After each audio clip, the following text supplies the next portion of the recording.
여러분과 우리 성도의 삶에 있어서 가치 있고 중요한 일들이 여러 가지 있을 수 있지만 그 중에 빼놓을 수 없는 것이 전도일 것입니다. 한 영혼을 살리는 일인 것이죠.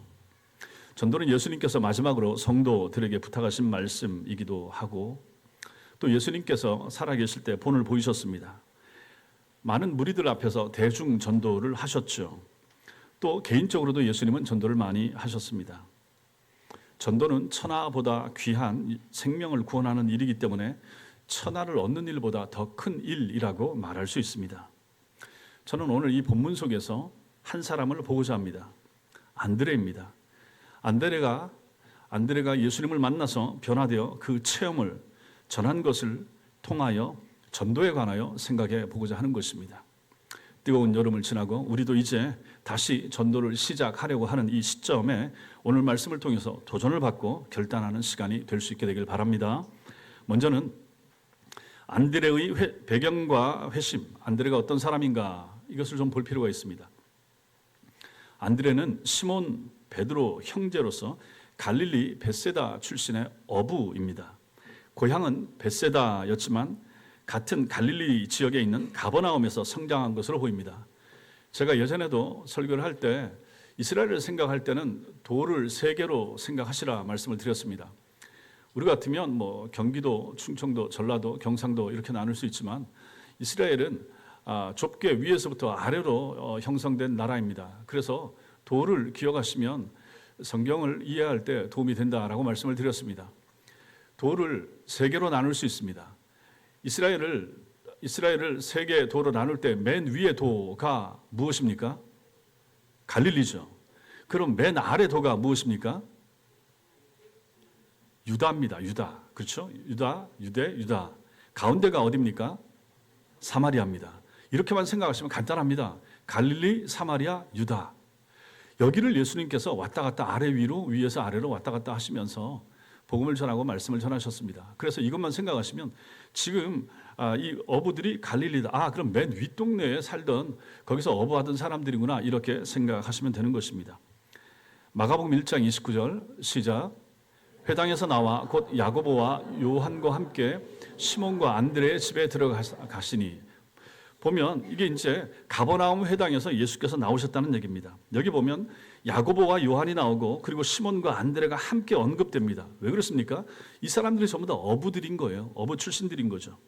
시몬과 안드레는 야고보와 요한의 아버지 세베대가 운영하는 수산회사에 속한 어부들이었던 것이죠. 그러니까 여기 야고보와 요한이 형제고 시몬과 안드레가 형제가 되는 것입니다. 이 사람들이 전부 다 어부들이라. 그러니까 주로 네 명이 같이 등장하고 같이 다니는 거죠. 어부였던 이 안드레가 어떻게 해서 예수님을 만나게 되었을까? 요한복음 1장을 통해서 우리는 안드레의 회심 배경을 짐작할 수가 있습니다. 성경을 보십시오. 성경 요한복음 1장 앞에 보시면 29절 있습니다. 29절 같이 읽겠습니다. 시작. 이튿날 요한이 예수께서 자기에게 나오심을 보고 이르되 보라 세상 죄를 지고 가는 하나님의 어린 양이로다. 이렇게 예수님을 소개하는 사람, 이 사람이 바로 세례 요한입니다. 세례 요한이 예수님을 소개하는 장면이 1장 29절인 거죠. 똑같은 메시지가 35절, 36절에도 나옵니다. 그 말씀 다시 한번 읽겠습니다. 시작. 또 이튿날 요한이 자기 제자 중 두 사람과 함께 섰다가 예수께서 거니심을 보고 말하되 보라 하나님의 어린 양이로다.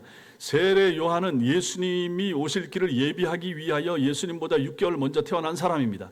이 사람이 와서 이제 사역을 하면서 자기도 오실 예수님을 기다렸는데 마침내 1장 29절에서 자기에게로 나오는 예수님을 보고 저분이 세상 죄를 지고 가는 하나님의 어린 양입니다 하고 사람들에게 소개하고 자기 제자들에게 예수 그리스도를 소개하고 있는 것입니다. 그 다음 날이 35절이 되는 거죠. 다음 날 똑같이 또 요한이 자기 제자 중 두 사람과 함께 서 있다가 예수께서 왔다 갔다 하시면서 복음을 전하시는 것을 보고 예수님을 또 소개합니다. 보라 하나님의 어린 양이로다 하면서 예수님을 또 소개하는 것입니다. 스승이 자기들에게 제자들에게 진짜 메시아, 진짜 구세주가 오셨다라고 소개하는 장면이 여기서 나타나고 있는 것이죠. 37절에 보면 이때 세례 요한의 제자 두 사람이 함께 있었는데 그 두 제자가 스승인 세례 요한이 예수님을 하나님의 어린 양으로 소개하는 말을 듣고 예수님을 따랐다라고 말합니다. 이 세례 요한은 자기 제자들에게 이제 저 사람에게 집중해야 된다, 저분을 따라야 된다라고 말하고 있는 거죠. 소개하는 거죠. 이 두 제자가 누군가 40절에 보니까 한 사람의 이름이 나옵니다. 그 사람이 바로 안드레라고 소개하고 있는 거죠. 두 명 중 한 명이 안드레입니다. 나머지 한 사람의 이름이 안 나오지만 성경학자들은 그 사람은 이 성경을 쓴 사도 요한이라고 분명히 말하는 것이죠. 그러면 이 두 사람은 사도 요한과 안드레, 이 두 사람이 자기 스승 세례 요한이 예수님을 소개하는 얘기를 듣고 예수님을 쫓아가게 되었다 하는 얘기입니다. 38절에서 주님이 물으십니다. 예수께서 돌이켜 그 따르는 것을 보시고 물어 이르시되 무엇을 구하느냐. 이 두 사람이 쫓아오니까 무엇을 구하느냐. 랍비 어디 계십니까? 이렇게 말합니다. 너희들은 왜 나를 따라오려고 하느냐? 너희가 원하는 것이 무엇이냐? 묻는 거죠. 오늘은 이 부분을 그냥 넘어가지만 이것은 모든 신자들을 향한 예수님의 물으심이 되는 것입니다. 왜 교회에 왔느냐? 왜 예배 드리러 왔느냐? 왜 신앙을 가지려고 하느냐? 왜 신자가 되었느냐? 물으시는 거죠. 너희가 원하는 것이 무엇이냐? 물으십니다. 예수께서 이 두 제자에게도 그렇게 물으신 것이죠. 이때 그들이 묻습니다. 선생님, 어디 사십니까? 어디 거하십니까? 왜 이런 질문을 합니까? 그것은 선생님이 계신 곳, 예수님이 계신 곳을 찾아가서 거기 보고 예수님과 교제를 더 하고 싶어서 이런 마음이 들었기 때문에 묻는 것입니다. 이때 예수님의 대답이 39절입니다. 39절 읽겠습니다. 시작. 예수께서 이르시되 와서 보라. 그러므로 그들이 가서 계신 데를 보고 와서 보라 하시는 이 예수님의 초청에 두 제자는 가서 예수님의 계신 곳을 보게 됩니다. 그리고 그날 하루 종일 함께 있게 됩니다. 아마 그날의 주님과 이 만남을 통하여 그 두 사람은 예수님이 메시아시라라고 하는 것을 마음속에 확신하게 되었던 것 같습니다. 그 뒤에 나오는 내용이 그것을 우리에게 보여줍니다. 예수님을 만나면, 물론 이때는 이 사람들이 예수님을 눈에 보이는 예수님을 직접 만났죠. 오늘날도 마찬가지입니다. 예수님을 인격적으로 만나면 영이신 예수님을 우리의 영혼을 통하여 인격적으로 만나게 되면 그 사람은 변화되게 됩니다. 변할 수밖에 없습니다. 예수님을 체험하고 예수님을 경험하면 그 사람이 안 변할 수가 없는 것이죠. 여기 이 두 사람도 마찬가지였다 하는 것입니다. 그리고 나서 어떻게 합니까? 안드레가 자기 스승 세례 요한의 소개로 경험해본 예수님이 메시아시라라고 하는 이것을 확신하게 되었을 때 가슴이 뜨거워지는 거죠.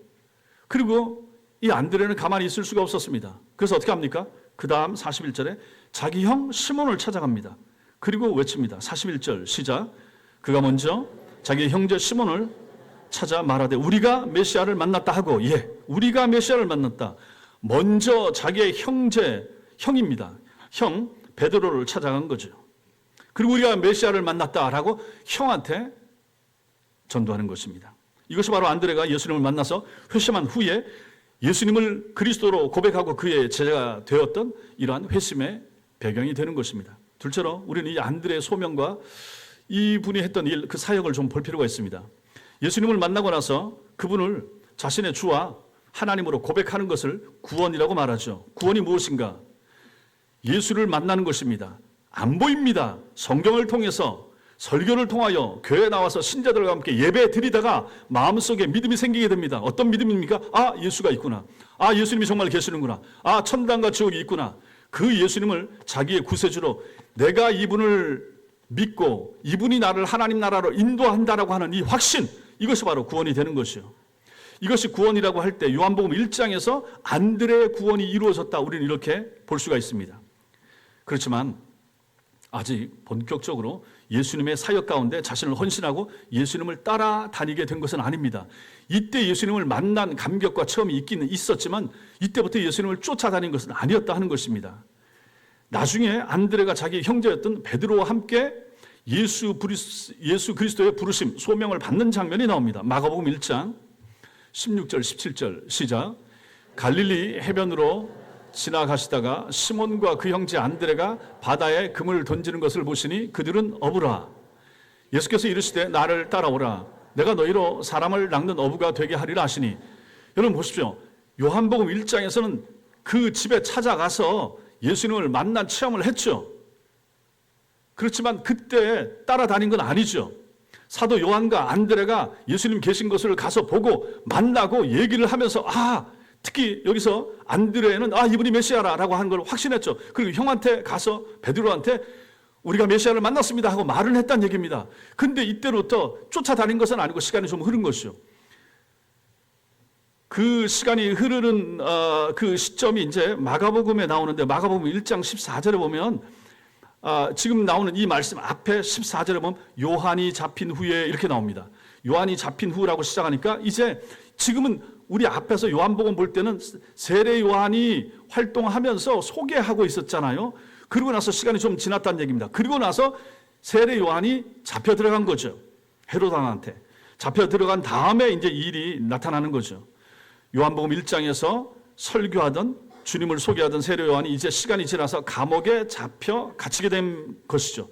그런데 예수님을 다시 만났을 때 이 베드로와 안드레를 뭘 하고 있는가? 다시 어보니까 고기를 잡고 있었다 하는 것입니다. 그때 예수님이 이제 이들을 찾아가셔서 말씀하시는 거죠. 그 말씀 다시 띄워주십시오. 예수께서 이르시되 나를 따라오라. 앞에서는 요한복음에서는 따라오라라는 말씀이 이제 안 나오는 거죠. 근데 여기서는 이제 본격적으로 부르시는 거죠. 나를 따라오라. 이유가 무엇인가? 내가 너희로 사람을 낚는 어부가 되게 하겠다. 너희가 지금까지 고기를 낚았다. 고기를 잡았지. 이제는 달라져야 된다. 이제는 나와 함께 가자. 나와 함께 가서 사람을 낚는, 사람을 데려오는 사람이 되어야 되겠다라고 하는 거죠. 그러자 이 두 사람이 그물을 버려두고 예수님을 따라가게 되는 것입니다. 이때부터 이제 주님을 쫓아가는 거죠. 이것이 구체적으로 안드레가 소명에 응답하는 순간이었다. 이렇게 말할 수 있습니다. 저는 이 결단도 마찬가지입니다. 여기서도 이 두 사람이 나오지만 베드로보다도 안드레가 주도했을 것으로 생각하는 것이죠. 물론 나중에는 베드로가 더 중요한 지도자가 되었지만 지금 이 단계에서는 안드레가 주도해서 함께 예수님을 따라 나서는 것으로 보인 거죠. 형, 가자. 이제 가자. 내가 전에 얘기했지? 내가 메시아 만났다고 했지? 이분 바로 저분이었어. 그러고 나서 저분이 이제 우리를 부르시니까 형 갑시다 라고 하고 형 손 붙잡고 같이 갔다 하는 것입니다. 이렇게 보면 예수님의 제자가 12명입니다. 12제자 가운데 누가 가장 먼저 부르심을 받았는가? 누가 가장 먼저 예수님을 따르게 되었는가? 안드레라라고 하는 것이죠. 안드레가 가장 먼저 예수님을 만났고 가장 먼저 부르심 받아 앞장선 제자였던 것입니다. 그의 형제였던 시몬 베드로와는 전혀 다른 성격의 소유자였을 가능성이 많죠.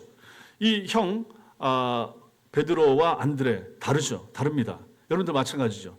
자녀들 딸 둘이 있어도 다르죠. 아들 둘이 있어도 다릅니다. 어쩌면 그렇게 다른지 모릅니다. 신기할 정도로 다릅니다. 여기도 마찬가지입니다. 다릅니다. 이 두 사람은 성격과 기질, 리더십 스타일이 달랐습니다. 베드로는 우리가 아는 것처럼 많은 사람을 거느릴 수 있는 집단적 지도자 성격이 짙습니다. 좀 성격이 다혈질적입니다. 나이가 들면서 좀 나아졌지만 처음엔 그랬다는 얘기입니다. 그리고 많은 사람들에게 감동과 영향을 끼칠 수 있는 지도자, 이 사람이 바로 베드로였습니다. 하나님은 베드로를 통해서 성령을 받고 나서 말씀을 전했을 때 3,000명이나 회개시키는 놀라운 역사를 행하셨고 오순절 부흥운동의 주역으로 하나님께서는 베드로를 들어서 사용하셨습니다. 그러나 하나님께서 그 동생 안드레는 전혀 다른 의미의 지도자로 세우시고 사용하신 것이죠. 안드레는 여러 사람을 모아서 하는 그런 집단적인 지도자라기보다는 개인적인 지도자. 요즘으로 말하면 1대1 멘토링 스타일의 지도자 이렇게 볼 수가 있는 것이죠. 안드레는 조용하고 속이 깊은 부드러운 사람이었던 것으로 보입니다. 베드로는 교회사에서 매우 중요한 인물이지만 베드로의 인생에서 안드레가 없었다면 그는 결코 하나님의 사람으로 크게 쓰임받기 어려웠다. 이렇게도 말할 수가 있습니다. 안드레가 베드로를 인도할 때의 상황을 묘사한 것이 42절인데 42절이 중요합니다. 보십시오. 데리고 예수께로 오니 예수께서 보시고 이르시되 내가 요한의 아들 시몬이니 장차 개바라 하리라. 이렇게 말씀합니다. 누가 누구를 데리고 오는가? 안드레가 동생 안드레가 형 시몬 베드로를 데리고 예수님 앞으로 왔습니다. 전도가 무엇입니까? 사람을 데려오는 거죠. 전도가 무엇입니까? 사람을 교회로 데리고 오는 것입니다. 전도가 무엇입니까? 한 사람의 영혼을 예수 그리스도 앞으로 인도하는 행위, 이것이 바로 전도가 되는 것이죠. 우리가 나가서 복음을 전하여 그 사람을 회심시켜서 데려오면 제일 좋겠지만 그렇게 되는 것은 결코 쉽지가 않습니다. 시간이 걸릴 수가 있습니다. 그 전에 우리가 해야 될 것이 무엇인가? 사람을 인도하여 예수 앞으로 데리고 오는 거죠. 예배의 자리에 데려오는 거죠. 교인들이 함께 있는 자리에 데리고 오는 거죠. 예배의 자리에, 신자들이 함께하는 자리에 하나님 앞에서 예배하는 사람들이 어떤 모습으로 예배하는 것을 보여주는 자리에 데려오는 행위, 이것이 바로 전도가 되는 것입니다. 더 간단하게 말하면 인도라고 할 수가 있는 거죠. 전도는 도를 전하는 것이고 인도는 갑시다라고 해서 교회를 데리고 오는 거, 이건 정확히 말하면 인도가 되는 거죠. 인도나 전도나 좋습니다. 하나님 앞에 어떤 사람을 데리고 와서 앉혀놓는 행위, 이것이 얼마나 필요하고 중요한가. 이 일을 누가 했는가? 안드레가 형에게 먼저 그렇게 하더라 하는 것입니다. 이때부터 안드레는 그러한 개인적 인도의 사역, 개인적인 전도 사역에 주로 쓰임을 받는 것을 성경 몇 군데서 보게 되는 것입니다. 그 중에 하나를 보면 요한복음 12장에도 이러한 내용이 나오는데, 거기 보면 6월절에 이방인 몇 사람이, 헬라인 몇 사람이 예배하러 올라옵니다. 그리고 예수님을 만나는 장면이 나옵니다. 요한복음 12장 같이 읽겠습니다. 시작.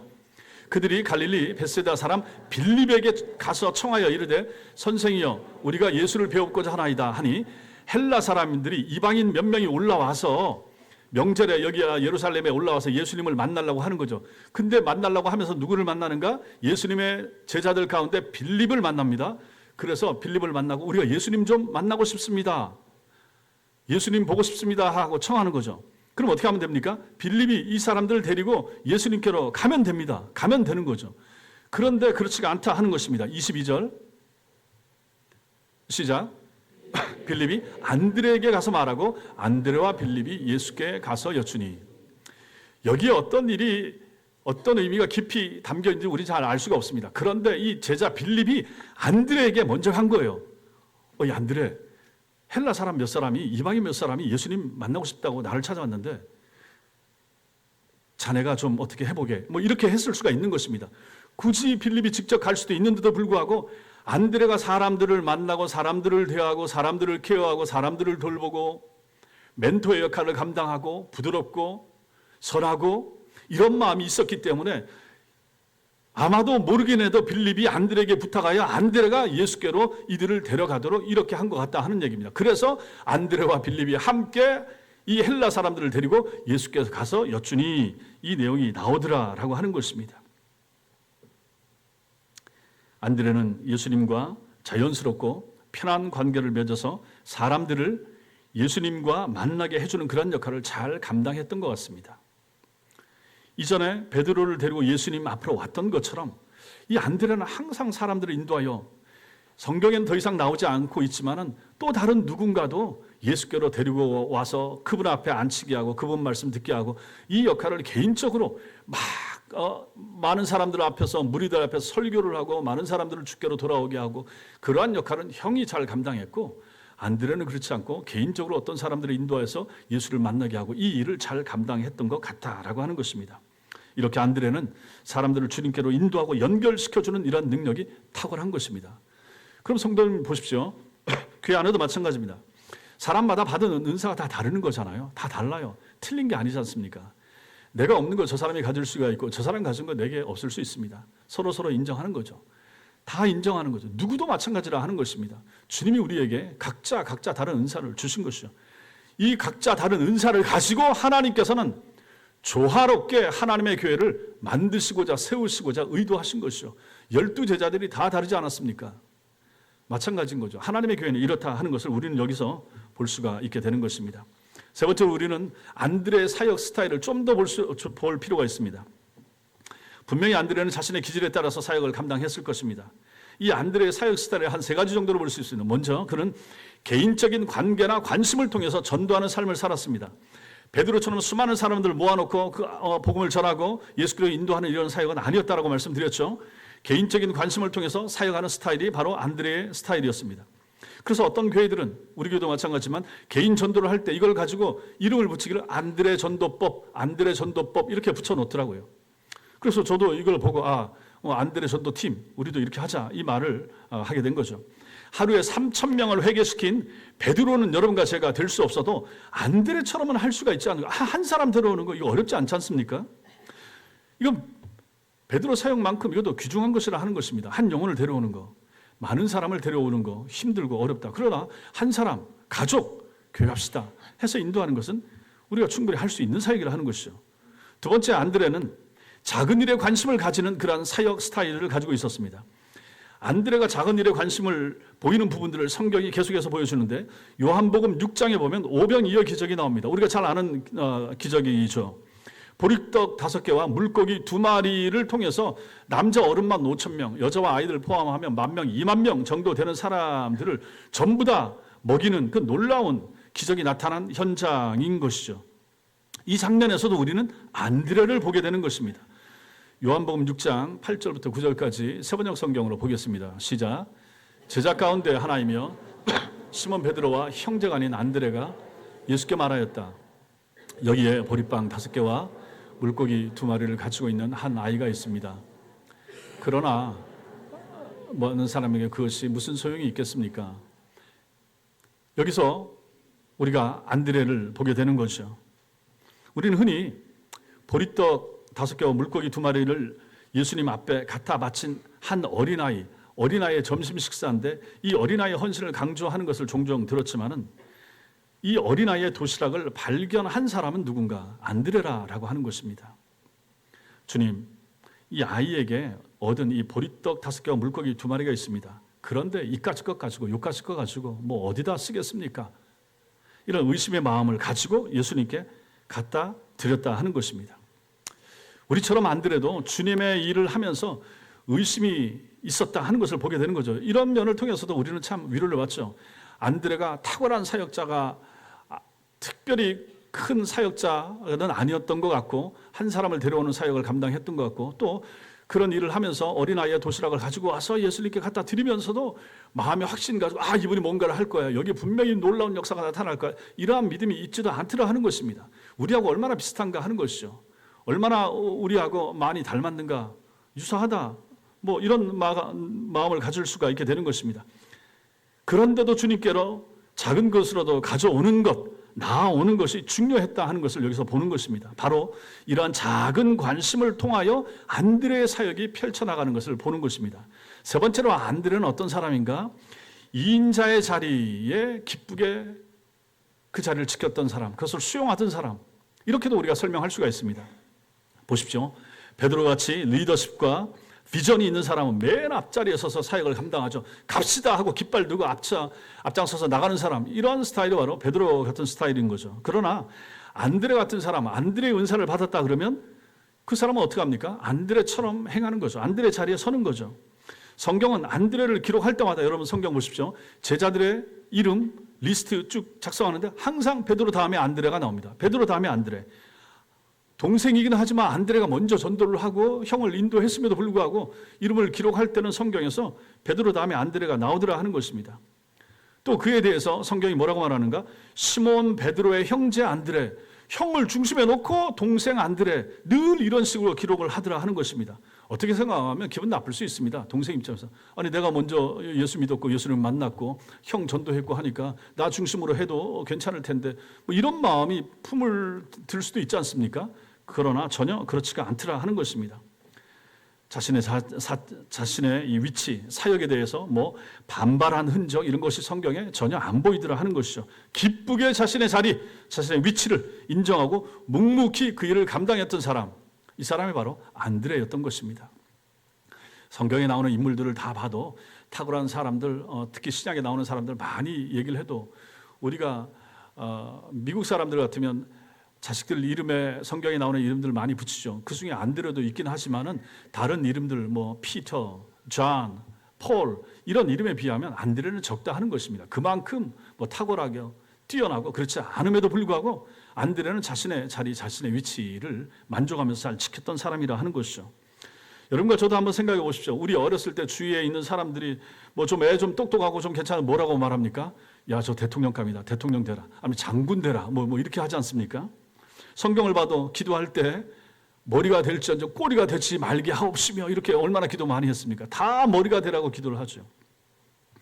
그러나 여러분과 제가 인생을 살면서 살아보면서 다 머리만 될 수는 없습니다. 그렇게 되면 좋고 되는 경우도 있지만 안 되는 경우가 훨씬 더 많은 것을 우리가 경험하지 않습니까? 세상에서는 꼬리의 역할을 감당하는 사람도 필요한 것입니다. 영화 제목 중에도 있지 않았습니까? 넘버 3 그 영화 있지 않았습니까? 아니 넘버 3면 어떻습니까? 사람들 전부 다 넘버 1만 돼야 되고 넘버 2를 추구하고 뭐 그렇습니까? 넘버 2는 넘버 1이 돼야 되고 그래야 됩니까? 이런 면에서도 마찬가지라 하는 것입니다. 우리가 하나님께서 역할이 다른 거죠. 은사가 다른 거죠. 교회 안에서 역할과 직분, 목사가 해야 될 일이 따로 있고 장로님들이 하셔야 될 일이 따로 있고 권사님들과 집사님들이 할 일이 구분이 되어 있는 것입니다. 그걸 인정하는 거죠. 이게 위계질서의 차이가 아니고 이것이 수직적인 관계가 아니라라고 누누이 말씀드리지 않았습니까? 역할의 차이인 것이죠. 하나님이 우리에게 허락하신 은사의 차이가 되는 것입니다. 저는 하나님께서 설교자로 사용하시기 위하여 일찍 신학교에 보내시고 그래서 그 역할을 여기서 제가 감당하는 것이지 제가 탑입니까? 제가 머리입니까? 아닌 것이죠. 우리 모두가 다 마찬가지라고 하는 것입니다. 교회 사역도 마찬가지라 하는 것이죠. 마지막으로 안드레의 영향과 안드레의 마지막, 안드레의 최후를 우리가 좀 볼 필요가 있습니다. 안드레가 교회사에 끼친 영향과 그의 최후의 마지막 모습을 우리가 볼 필요가 있습니다. 먼저 그 사람은 안드레는 직접적인 영향보다 자기가 인도한 사람들을 통해서 간접적인 영향을 끼쳤던 사람이 안드레입니다. 이거 앞에서도 말씀을 드렸습니다. 그가 구해온 이 어린아이의 도시락은 그 자리 모든 사람들의 배를 불리게 해 주었던 것입니다. 이게 간접적인 영향인 거죠. 그 한 사람, 아이의 도시락 가지고 뭐가 될까? 주님께 가져가면 어떤 일이 일어날까? 이거 가지고 뭐 할 수 있을까? 그럼에도 불구하고 예수께로 가져갔을 때 거기에 놀라운 역사가 생겨서 많은 사람들이 배를 불리게 되는 그런 놀라운 역사가 나타났다 하는 것입니다. 또한 형을 전도했다고 그랬죠. 안드레가 형인 베드로를 전도한 것도 마찬가지죠. 안드레의 형제였던 이 베드로를 빼놓고 첫 교회 예루살렘 교회를 생각할 수가 있는가? 수제자 베드로 없는 예루살렘 교회 생각할 수 있는가? 생각할 수가 없죠. 베드로 없는 초기 기독교를 생각할 수 있는가? 없다라고 하는 얘기입니다. 심지어 베드로를 일대 교황이라고 부르는 로마 카톨릭에 끼친 그 영향을 생각해 보시라. 베드로 없는 카톨릭 교회 생각할 수가 없다 하는 얘기입니다. 그런데 이 베드로를 누가 인도했는가? 동생 안드레라라고 하는 것입니다. 둘째로 안드레의 영향력, 성경이 아닌 교회 역사를 통해서도 알 수가 있다 하는 것입니다. 안드레는 세 나라의 그 역사에 깊은 영향을 끼쳤습니다. 그 세 나라가 러시아하고 스코틀랜드하고 그리스입니다. 기독교를 크게 셋으로도 나눌 수가 있습니다. 원래 기독교가 당연히 하나였죠. 하나고 이제 기독교가 로마에서 국교로 인정이 되게 됐죠. 4세기에. 그러고 나서 긴 시간이 흘렀습니다. 그것을 기독교라고 말한다면 기독교는 하나였습니다. 그 기독교가 하나였다가 이 기독교가 둘로 갈라지게 됩니다. 근데 이 부분에 대해서 나중에 우리 박은진 목사님 통해서 주일 오후 시간에 교회사에 대한 내용을 여러분들이 듣게 되실 텐데 교회가 둘로 나누어지게 됩니다. 이게 이제 동방교회하고 서방교회로 나누어지게 되는데 이러한 일이 1054년에 있게 됩니다. 자세한 이야기는 나중에 들으시고 교회가 둘로 갈라지게 되는데 서방교회가 바로 로마 카톨릭이 속한 서방교회가 되는 것이고 나머지 이 발칸반도 이쪽 지역 지금 튀르키예하고 이 조지아하고 동유럽 쪽하고 이쪽 그리스 여기가 전부 다 여기가 이제 동방교회가 되는 거죠. 서방교회와 동방교회, 교회가 둘로 나누어지게 되고 여기서부터 시간이 좀 더 흘러서 이제 16세기가 되었을 때 이 서방교회 로마 카톨릭에서 이제 종교개혁이 일어나게 되고 루터와 칼빈을 통해서 여기서 이제 개신교회가 나오게 되는 거죠. 이렇게 따지면 지금 개신교회가 따로 있고 로마 카톨릭 교회가 있고 그 다음에 동방교회가 따로 있다. 지금 틀에서 보면 이렇게 기독교권의 이 세 개의 교회들이 있다 이렇게 볼 수가 있는 것입니다. 그래서 이 동방교회를 가지고 다른 명칭으로 정교회라 이렇게 부릅니다. 정교회, 동방정교회. 이 이제 콘스탄티노플을 중심으로 해서 지금 튀르키예 이 이스탄불의 한 다리를 기점으로 해서 동방교회, 서방교회 이렇게 갈라지게 되었던 것이죠. 이 대부분의 이 중에서 지금 우리가 생각해야 될 것은 동방교회를 생각하는 것이죠. 대부분의 이 정교회라고 하면 러시아, 스코틀랜드 그리고 그리스 정교회에 있어서 수호 성인이 있습니다. 천주교에서는 뭐 수호 성인들을 많은데 이 동방교회도 마찬가지입니다. 수호 성인이 러시아하고 스코틀랜드하고 그리스 정교회의 수호 성인이 누구냐? 안드레입니다. 안드레. 자기네 나라에 가장 큰 영향을 끼쳤던 사람을 안드레라고 보고 그 사람들은 자기네 수호 성인으로 안드레를 삼은 것입니다. 사도행전 1장의 제자들 명단에 안드레가 등장하죠. 안드레는 사도행전 2장에서 성령 강림에서 분명히 성령을 받고 성령 충만을 입었을 것입니다. 그리고 나서는 이제 복음을 전하기 위해서 예수님의 모든 제자가 각지로 다 흩어졌습니다. 어느 제자가 어디로 가고 이런 것도 나중에 교회사 시간에 한번 배우도록 하고, 안드레도 마찬가지로 복음을 받은 다음에 흩어졌습니다. 그리고 안드레가 제일 먼저 간 곳이 어딘가? 소아시아 지역으로 갔던 거죠. 이것은 이제 로마 카톨릭 교회사나 여기에 나타나고 있는데 지금의 튀르키예 지역으로 간 것입니다. 그 중에 에베소로 간 거죠.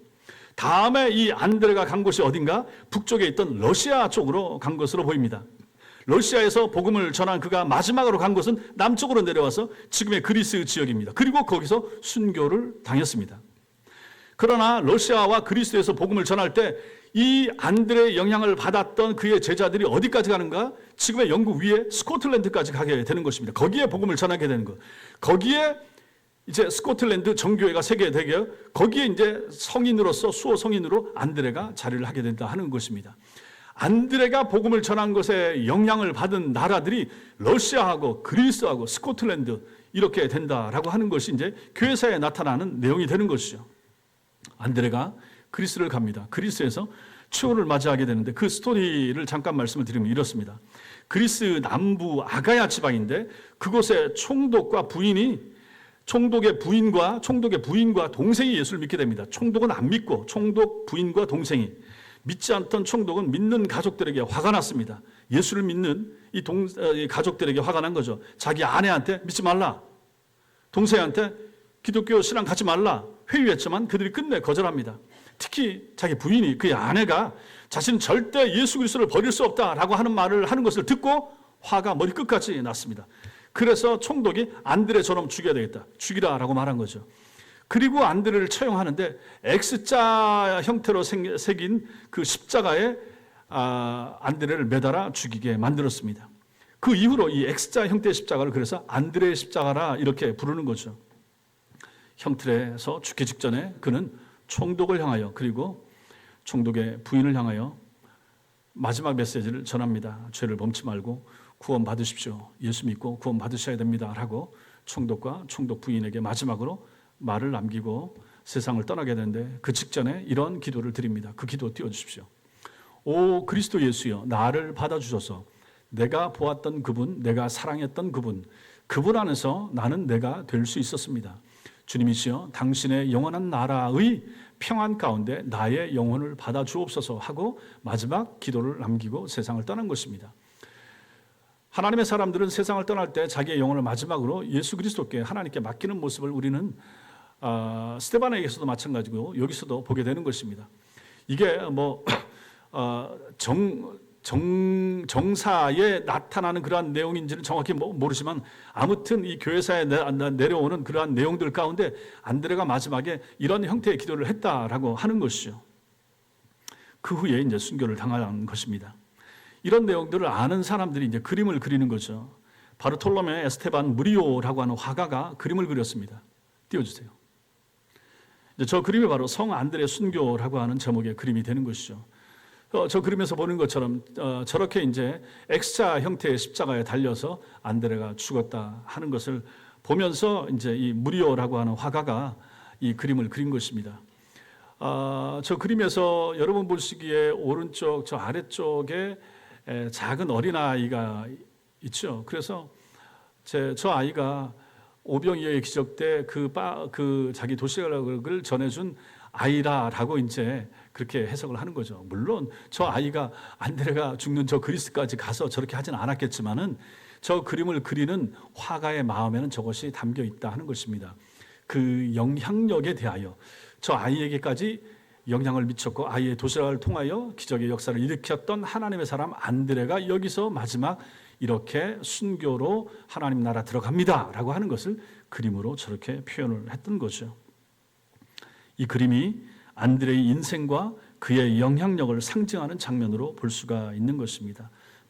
지금까지 말씀드린 이러한 내용이 모두 다 사실이라고 한다면 여러분 생각을 해보십시오. 대부분 사실일 것이고 지금의 동유럽, 지금의 러시아 그리고 중앙아시아에 있는 정교회들은 전부 다 안드레에게 빚진 사람들이라, 빚진 교회라라고 하는 것입니다. 러시아 정교회, 우크라이나 정교회, 모든 정교회, 그리스 정교회 다 마찬가지고 스코틀랜드 정교회 다 마찬가지라라고 하는 것입니다. 이 한 사람 하나님의 사람 안드레로 말미암아 이러한 영향이 미치게 되었다라고 하는 것이죠. 사랑하는 성도 여러분, 한 사람에게 영향을 미치는 것은 매우 중요합니다. 우리가 베드로나 바울처럼 몇백 명, 몇천 명, 몇만 명을 전도하지는 못할 것입니다. 그렇다고 해도 안드레처럼 한 영혼을 주께로 인도하기는 그렇게 어렵지 않을 것이라 하는 사실이죠. 따라서 우리도 한 사람의 비전을 마음속에 품어야 됩니다. 한 사람을 향한 비전. 우리가 신자인데 여러분 생각해 보십시오. 지금까지 여러분들이 신자로서 몇 명을 하나님께로 인도했습니까? 누구에게 복음을 전해서 어떤 사람이 신자가 됐습니까? 그 사람이 세례를 받았습니까? 생각해 보십시오. 혹시라도 한 사람이라도 내가 전도를 못했다. 그러면 이것은 부끄러운 일 아니겠습니까? 하나님 앞에서. 언제까지 그렇게 사시겠습니까? 한 사람은 전도할 수 있지 않겠습니까? 내 힘으로 하는 건 아니지만 내 노력과 내 결단이 있어야 되지 않겠습니까? 우리 가정에 가족들 가운데 여전히 불신앙을 가진 사람들이 있지 않습니까? 그 영혼을 봐야 되지 않겠어요? 그 한 사람이 하나님이 나에게 맡겨준 십자가 책임이라고 생각했을 때 우리는 그 사람을 전도하기 위해서 애를 쓰고 힘쓰고 노력해야 되지 않겠습니까? 여러분 주변에 있는 사람이 누굽니까? 가장 먼저 안드레는 은혜를 받자마자 메시아를 만나자마자 먼저 형 시몬을 찾아갔습니다. 먼저 생각나는 거죠. 메시아를 만나자마자 회심하게 되자마자 먼저 생각나는 사람 누굽니까? 가족인 거죠. 제일 가까운 사람, 남편, 아내, 아들, 딸, 부모님, 제일 가까운 사람, 제일 사랑하는 사람, 제일 좋은 것을 전해주고 싶은 사람, 가장 귀한 것을 꼭 전해주고 싶은 사람 누굽니까? 가족들 아닙니까? 그 가족들에게 전하시라 하는 것입니다. 이런 전도를 위해서 필요한 것이 있습니다. 먼저 필요한 것이 무엇입니까? 잘 듣고 잘 배우는 것입니다. 복음을 듣는 것입니다. 복음을 배우는 것입니다. 오늘 설교처럼 복음을 듣는 거죠. 복음을 배워야 됩니다. 예수 그리스도를 세상 죄를 지고 가는 하나님의 어린 양으로 듣고 배우셔야 되는 것입니다. 예수가 세상 죄를 지고 가는, 예수가 내 죄를 지고 가는, 예수가 우리 가족들의 죄를 지고 가신 하나님의 어린 양이라고 하는 사실, 그 사실이 내 마음속에 먼저 믿어지고 확신되어지는 것이 필요하다 하는 것입니다. 정확하고 바른 진리에만 성령이 역사하십니다. 중요합니다. 이단 사입이 많이 모입니다. 얼마 전에 청주에서 신천지가 8만 명이 모였더라고요. 엄청나게 모이는 거죠. 이만희는 헬기 타고 이동을 합니다. 사람들이 도열을 해가지고 이야, 우리 대통령도 그런 대접을 못 받아요. 거의 김정은급으로 대접을 받는 사람이 이만희입니다. 사람을 그렇게 많이 모으더라고요. 거기에 성령이 계십니까? 저들은 있다고 말하지만 어디 성령이 거짓 위에, 어디 성령이 가짜 위에 있습니까? 악령이 역사해도, 사단이 역사해도 사람 모입니다. 모을 수 있습니다. 사람 많이 모이는 게 능사가 아닙니다. 교회 커지는 것이 꼭 진리가 커진다, 이렇게 일반화할 필요 전혀 없는 것입니다. 소수가 모인 곳에 진리가 있을 수 있습니다. 적게 모여도 참된 사람들이 모이면 거기가 참된 교회가 되는 것입니다. 농어촌 교회들이 작다고 해서 우리가 무시할 수 있습니까? 절대로 무시하지 못합니다. 나이 드신 분들, 연세 드신 분들이 모여서 7명, 8명 예배 드렸다고 해서 교회를 가지고 또 그 교회 목사를 가지고 우리가 쉽게 보고 가볍게 볼 수 있습니까? 절대로 그럴 수 없습니다. 하나님의 영이, 성령이 그곳에도 계시는 것입니다. 마찬가지인 것입니다. 정확하고 바른 진리에 성령이 역사하십니다. 잘 배워야 됩니다. 좋은 교회에서 바른 말씀을 제대로 잘 배워야 됩니다. 그때 성령이 역사하시는 것이죠. 진리 가운데 성령은 진리의 영이십니다. 진리를 알지니 진리가 너희를 자유케 한다고 했습니다. 진리를 우리가 알게 될 때 우리 속에 우리 영혼이 자유함을 얻게 되는 거예요. 진리를 잘 배우면 우리 속에 확신이 생기게 되는 것입니다. 그러면 안드레처럼 우리가 메시아를 만났다, 내가 메시아를 만났다라고 하는 확신이 되게 되는 것입니다. 내가 천성교회에서 진리를 발견했다, 내가 천성교회에서 믿음 생활하면서 정말로 참신앙을 갖게 됐다, 이러한 확신이 있을 때 우리는 나가서 전도할 마음이 생기게 되는 것입니다. 예수를 만난 사람들 속에 생기는 그 확신이 우리를 전도의 자리로 이끌어 가는 것입니다. 그리고 마지막으로 여러분과 저는 기도해야 합니다. 가족의 마음을 움직여 주시기를, 내가 전도하고 싶은 사람 내 마음을 하나님께서 움직여 주시기를 간절히 기도해야 하는 것입니다. 이 기도를 들으시는 하나님이 전도의 결실이 맺히도록 역사해 주실 것이기 때문입니다. 그러므로 성도 여러분, 사실 우리가 하는 것이 뭐가 있겠습니까? 전하는 거예요. 그걸 못하겠느냐? 쉽지 않습니까? 전하는 거. 정 안 되면 교회 가십시다. 우리 교회 갑시다. 좋은 교회입니다. 진리가 선포되는 교회입니다. 확신이 있을 때 이 말이 나오지 않겠습니까? 우리 교회가 좋은 교회여야 이 얘기를 성도들이 나가서 할 수 있지 않겠습니까? 분란이 있고 다툼이 있고 갈등이 있고, 그러면 우리 교회를 나가서 소개할 수가 있겠습니까? 여러분과 제가 복음을 위하여, 이 진리를 전하기 위하여, 한 사람의 영혼을 전도하기 위하여 애쓰고 힘쓰고 결단하고, 그리고 전도하기 위해서 또 기도하는 그런 은혜가 여러분과 저에게 있게 되기를 바랍니다. 하나님께서 여러분들, 여러분 가정의 안드레로, 우리 교회의 안드레로, 이 지역의 안드레로 사용하여 주시기를 주님의 이름으로 축원합니다. 기도하겠습니다.